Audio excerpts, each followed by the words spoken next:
Kasihlah Tuhan Allahmu dengan segenap hati, jiwa, akal, budi, dan kekuatan. Tuhan yang panggil engkau dan saya. Kasihi aku nak.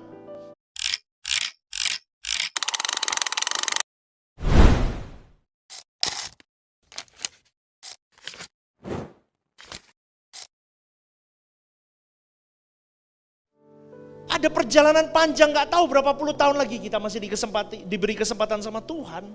Lah journey inilah, ayo kita harus jadi bejana hati Tuhan supaya kita bisa jadi berkat untuk sesama, jadi berkat untuk kemuliaan Tuhan. Itu aja. Tapi intinya jangan berkabut kalau lihat Tuhan. Kalau berkabut terus, kamu gak akan kesana-sana terus. Kamu akan nyamping kiri kanan terus.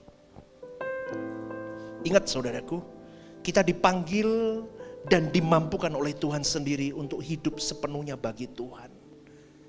Jika tidak, Tuhan tidak mungkin mengundang kau dan saya untuk mengasihi Dia dengan segenap hati, segenap jiwa, segenap akal budi dan kekuatan.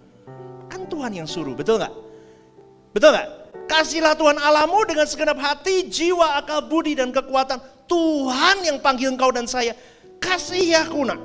Tapi ku beri kau kebebasan. Bergeraklah di dalam kebebasan itu sampai engkau dengan sadarmu, dengan pengenalanmu akan aku, kau bisa mencintaiku, menyukaiku dengan segenap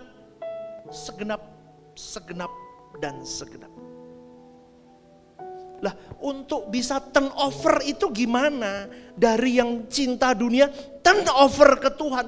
Lah itu kita yang gerak. Bukan suruh Tuhan ubah.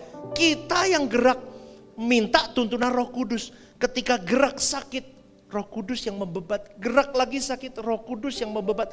Gerak lagi, Roh Kudus yang membebat. Sampai bisa Roh Kudus yang bawa kita lari. Amin gak? Itu caranya. Lah sekarang proses begininya ini kita. Tapi orang Kristen gak sadar, suruh begini gak sadar, gini terus, diem terus. Lah itu yang fatal. Kasihi musuhmu, ampuni dia. Ketemu orang begitu, ya udah ampuni. Wah gak bisa dong pastor, mau ampuni kok enak men. Lah itu kamu gak mau berubah begini. Ketika kamu, yes aku mau ngampuni. Ngampuni bukan berarti lupa. Kecuali ditabrak truk itu baru lupa. Mengampuni bukan lupa, tetapi ketika kau mengingat orang itu tidak ada lagi sesuatu yang bergerak di hatimu. Kau masih ingat cerita itu. Kau masih ingat adegan itu. Kau masih ingat bagaimana dia menjelekkan namamu. Tapi hatimu tidak bergerak lagi. Lah itu ketika kamu bisa di situ. Gerak jalan.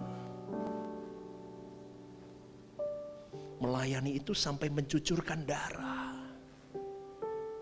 Kau diinjak-injak, kau dibuang, kau ditendang, kau disingkirkan, kau dipermalukan, kau difitnah, kau dikhianati. Aku setia. Gerak satu lagi. Ngerti gak nih? Itu mau jadi bejana hati Tuhan itu panjang prosesnya. Krek sampai di sini aja masih mandang dia. Ini pun masih proses jalan ke situ.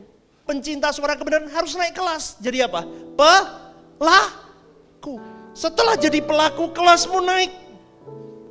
Pengajar suara kebenaran.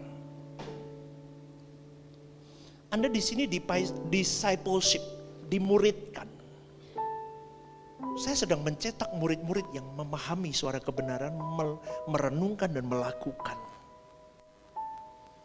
Maka kau akan jadi pelaku dan pengajar dimanapun Tuhan tempatkan kau. Amin. Di marketplace, dimanapun. Lakukan. Kebetulan kalau Anda menjadi seorang pemimpin, Anda bisa didik anak buahmu, masukkan suara kebenaran. Masukkan itu. Orang gak tahu, dia masukkan prinsip-prinsip hidup Yesus. Servant leadership, kepemimpinan Yesus. Masukkan. Supaya orang akhirnya melihat, ini panutan ini. Punya kelas ini orang.